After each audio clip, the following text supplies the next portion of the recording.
هذا ضجة الموسم أتوقع، لأنه هذا احتياج وليس عادي، يعني هذا محتاجينه من زمان. أول شخص طبخ بكاتم كهربائي بس سيارة أحدثكم، كنت أبترش بالكهرب بس، المحولات، التمديد، التسليك وإلى آخره، إذا شو اسمه اشتغل ما احتمى ما أدري إيش. اليوم جايبين لكم الحل طال عمرك. اليوم مع هوم إلك عطاك قدر كهربائي. أول شيء زي لك البلف إنه ثابت، هذا واحد. اثنين، عطاك تحكم بالواط، 700 تحطه، 900 تحطه، 1200. كنا لو بغينا نشتري كاتم نحطه بالسيارة نروح الورشة ونرهم البلف هذا عشان ما يتحرك.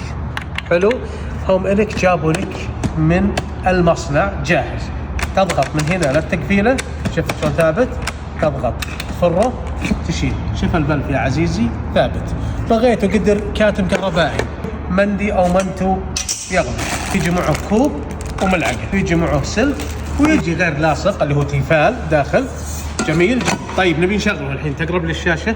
هذا تاخذه تحطه هنا عشان التبخير، نقدر نتحكم بالواط 1200 أو 700 أو 900. هذه الخاصية لأول مرة تنزل كاتم كهربائي بحيث انك تستخدمه بكل مكان.